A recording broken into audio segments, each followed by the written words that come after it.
What happens when one of music's most respected legends sits down for what should be a simple morning show interview, only to face disrespect that shocks everyone watching? It only took 43 seconds of Al Roker's condescending attitude to turn what began as a routine appearance into television chaos that left viewers stunned and asking how someone could treat an icon so poorly. This is the story of the morning that changed everything. The morning when Chaka, the queen of funk herself, walked onto the Today Show set, expecting the same professional courtesy any guest deserves. Instead, she found herself face-to-face with a host who seemed determined to diminish her accomplishments and question her relevance. The tension was there from the very beginning. As Chaka settled into the interview chair, her elegant presence commanding the studio, Al Roker shuffled through his notes with visible impatience. The cameras were rolling.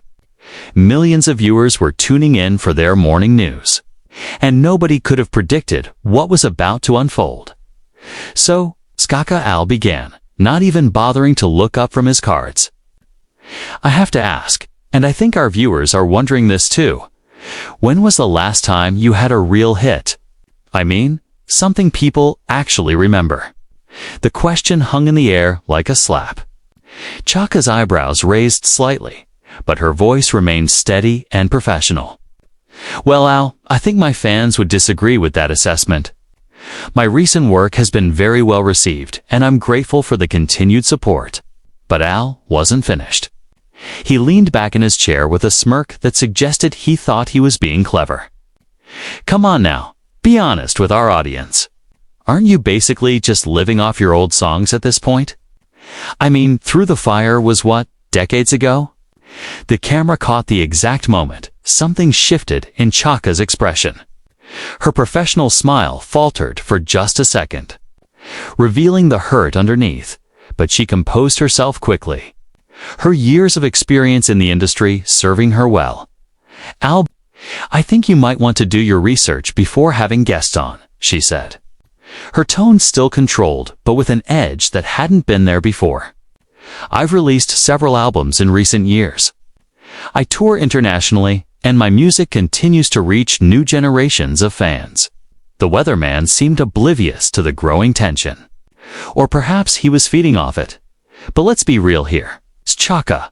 Most people watching right now probably couldn't name a single song you've done in the last 20 years. Isn't that kind of sad? The studio fell silent, except for the hum of cameras. Even the crew members visible in the background seemed to freeze, sensing that something was going very wrong. Chaka, a woman who had faced down record executives, demanding producers and industry politics for decades, sat perfectly still for a moment. I find it interesting, she said, her voice dropping lower, that you would invite me onto your show just to insult me. Is this how you treat all your guests, or am I special? Al laughed. Actually laughed, as if the entire situation was amusing to him. Oh, come on. Don't be so sensitive. I'm just asking the questions our viewers want answered. Nobody's insulting anybody here.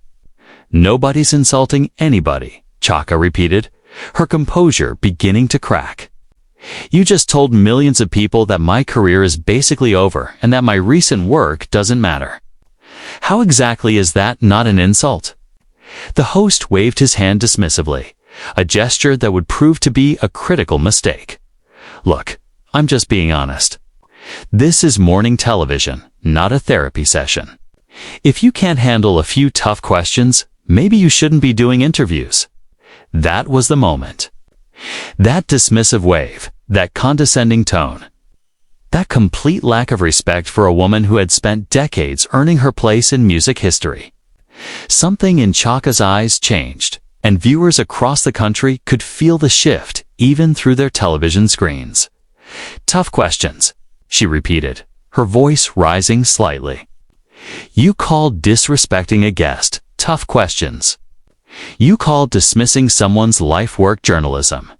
Al seemed to realize that things were escalating beyond what he had planned. But instead of backing down, he doubled down. I think you're overreacting here, Chaka. This is just how interviews work. If you want people to just blow sunshine at you, maybe stick to the smaller shows. The words hit like a physical blow. Smaller shows, as if the Today Show was somehow doing her a favor by having her on. As if she should be grateful for the opportunity to be disrespected on national television. Chaka stood up slowly, her movement deliberate and controlled despite the anger that was clearly building inside her. The camera operators scrambled to adjust their angles, sensing that they were about to capture something unprecedented. "Let me tell you something. Al," she said, her voice now carrying the full weight of her authority and experience. "I was making music and touching people's lives when you were still trying to figure out what a weather map was. I have sold millions of records, influenced countless artists, and earned the respect of my peers through decades of hard work and talent." Al tried to interrupt, but Chaka held up a hand that stopped him cold. "I'm not finished," she continued, her presence filling the entire studio. "You invited me here as your guest, and instead of showing the basic courtesy that any professional should expect, you've chosen to attack my career and question my relevance. That says a lot more about you than it does about me." The tension in the studio was now palpable. Crew members were looking at each other nervously, unsure whether they should intervene or keep rolling. The other hosts on set had gone completely silent, asterisk their usual morning show banter, replaced by an uncomfortable awareness that they were witnessing something that had gone far beyond the usual interview format. Al, perhaps realizing that he had pushed too far, tried to backtrack. "Now hold on. I think there's been a misunderstanding here. I wasn't attacking anyone. You were just what?" Chaka interrupted, her voice cutting through his excuse like a knife. "You were just trying to humiliate me on television. You were just showing your viewers how little you think of me and my work." The host's face was reddening now, whether from embarrassment or anger. It was hard to tell. "I think you're being way too dramatic about this whole thing, Chaka. This is how interviews go. We ask questions. Guests answer them. It's not personal, but it was personal. Every question had been designed to diminish her. Every comment calculated to make her seem irrelevant and past her prime.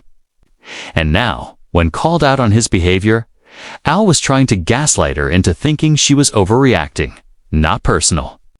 Chaka's voice was incredulous. "You questioned my relevance, dismissed my recent work, and suggested I should be grateful for scraps. How is that not personal?"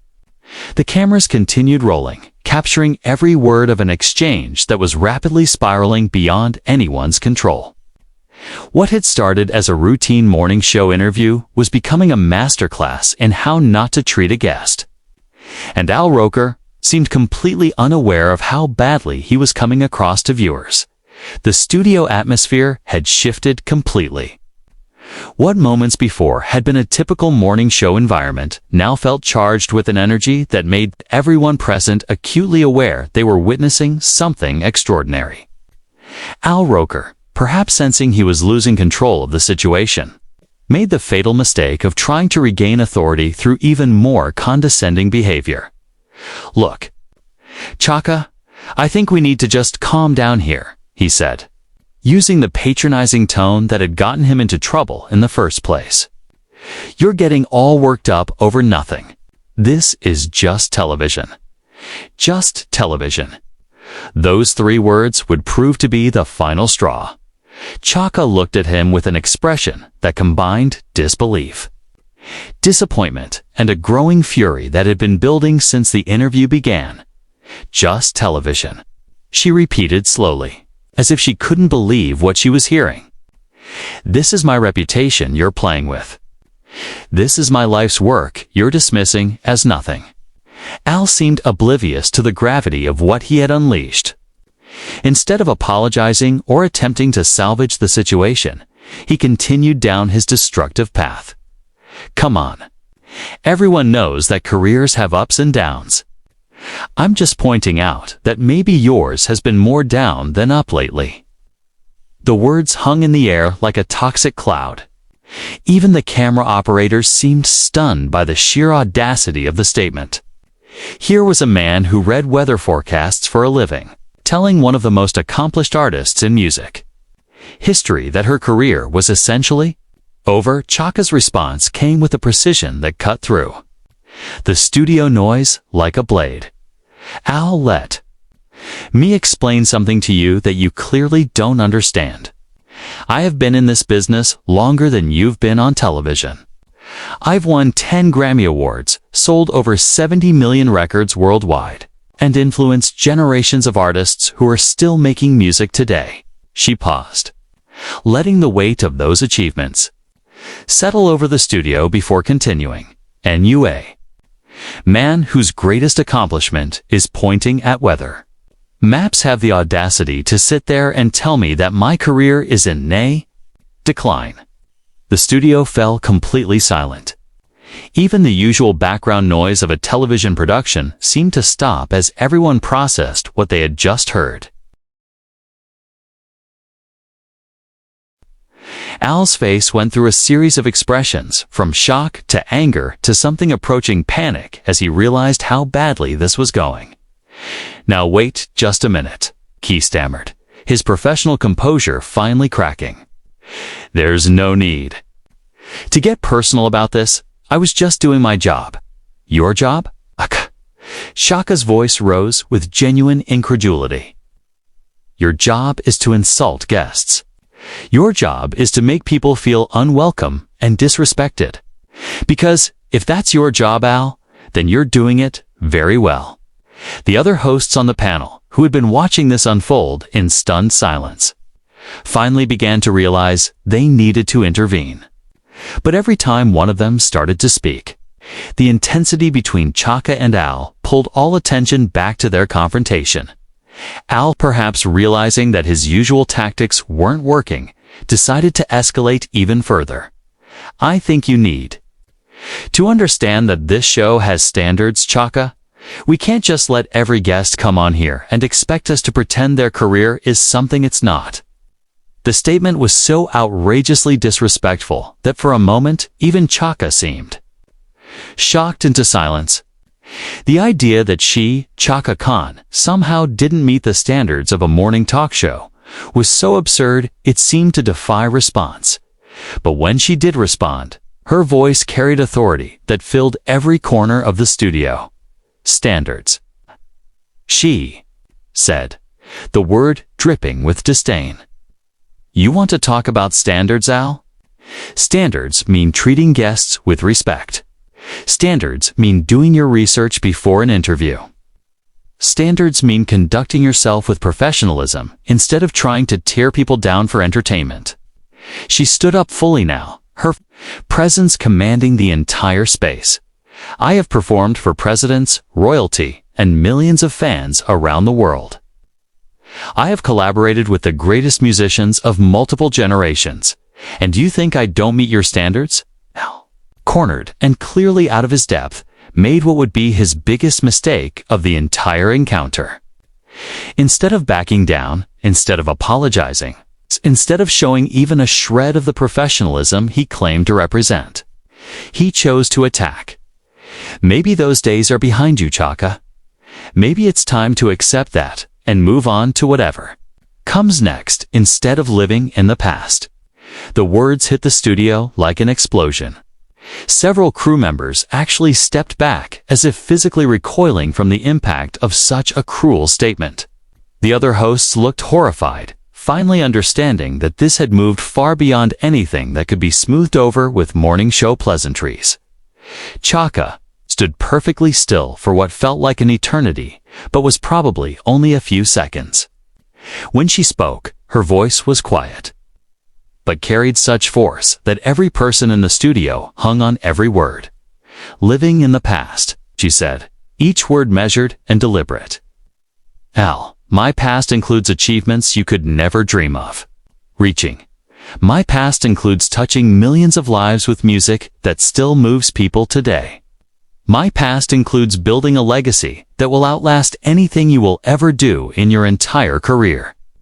She took a step closer to his desk, her presence growing even more commanding. But you know what the real tragedy is here? This isn't about my past at all. This is about your present. This is about who you are right now in this moment, showing the world exactly what kind of person you are. Al tried to interrupt, but Chaka's voice rose to override his attempt. You are showing everyone watching that you are the kind of man who invites a guest onto a show just to humiliate them. You are showing them that you think success gives you the right to be cruel. You are showing them that you have no respect for the people who built the industry that gave you your career. The studio was completely silent now, except for Chaka's voice, which seemed to grow stronger with every word. And worst of all, you are showing them that when confronted with your own behavior, instead of having the courage to admit you were wrong, you double down and become even crueler. Al's face had gone from red to almost purple, his embarrassment and anger warring with each other as he struggled to find a response that might salvage the situation. But there was no salvaging this. The damage was too complete, too public, too devastating. I think, he said, his voice tight with barely contained rage, that some people just can't handle honest criticism anymore. Everything has to be sugar-coated. Everyone has to be told they're wonderful all the time. It was the wrong thing to say. So completely, utterly wrong that several people in the studio actually gasped audibly. Chaka looked at him with something approaching pity. Honest criticism, she repeated. Al, there is nothing honest about what you've done here today. This wasn't criticism. This was cruelty disguised as journalism. This was a sad little man trying to make himself feel important by tearing down someone whose accomplishments he could never match. She gathered her things with the dignity and grace that had defined her entire career, and the saddest part of all is that you still don't understand what you've done. You still think this was about asking tough questions instead of what it really was, which was showing the world exactly who you are when you think you have power over someone. The confrontation had reached its peak, but somehow everyone in the studio knew it wasn't over yet. The energy in the room suggested that something even more dramatic was about to happen. Something that would define this moment for everyone who witnessed it. The studio held its collective breath as Chaka Khan stood at the crossroads of this disastrous interview. Al Roker, still clinging to his misguided sense of superiority, made one final attempt to regain control of the narrative. Think our viewers can see what happens when some people can't handle the real world, he said, his voice dripping with condescension. This is exactly the kind of diva behavior that explains why certain careers fade away. The words hit the studio like lightning. The casual cruelty of calling her a diva, the dismissive tone, the complete lack of self-awareness about his own behavior. It all combined into a moment so shocking that several crew members actually stepped forward, unsure whether they should intervene, but Chaka didn't need anyone to fight her battles. She had been fighting them herself for decades, and she was about to demonstrate exactly why she had earned the title Queen of Funk. Diva behavior, she said, her voice now carrying a power that seemed to vibrate through the entire studio. Al, let me tell you what diva behavior actually looks like. Diva behavior is inviting someone onto your show and then spending the entire time trying to destroy them. Diva behavior is thinking that your position gives you the right to be cruel to people who have accomplished more in their careers than you ever will. She took another step toward his desk, and for the first time in the entire interview, Al actually looked intimidated. Diva behavior is sitting there with your smug little smile, thinking you're clever while you revealed to millions of people that you are nothing more than a bully with a microphone. The other hosts on the panel looked like they wanted to disappear into their chairs. The tension had become so thick it was almost suffocating, And everyone could see that this was building towards something unprecedented. Al, his face now flushed with embarrassment and anger, made his final, fatal mistake. Well, maybe if you spent more time working on new music instead of complaining about how people treat you, you might actually be relevant again. The silence that followed was deafening. Even the camera operators seemed frozen, their equipment still rolling, but their bodies motionless as they processed what they had just heard. It was such a breathtakingly cruel thing to say, so completely unprofessional and personal that it crossed every line of decent human behavior. When Chaka finally spoke, her voice was quiet but carried such intensity that it seemed to reach every corner of the building. Relevant? She repeated. And in that single word was contained all the hurt, anger, and disappointment that had been building throughout this entire encounter. Let me tell you about relevance. Al, relevance is creating music that still moves people decades after it was recorded. Relevance is influencing artists who are topping the charts today. Relevance is being remembered for something more than reading weather reports and destroying guests on morning television. She moved even closer to his desk, her presence now completely dominating the studio. But you know what? You're right about one thing. I am going to be working on new music. I'm going to continue creating, continue performing, continue touching people's lives with my art. And do you know what you're going to be doing? Al sat silent, apparently realizing that anything he said at this point would only make things worse. You're going to be the man who thought he could tear down Chaka Khan on live television and learn that some people don't break as easily as you hope they would. Her voice rose with each word, building to a crescendo that filled the entire studio. You're going to be the man who showed the world that when given the choice between showing respect and showing cruelty, you chose cruelty every single time.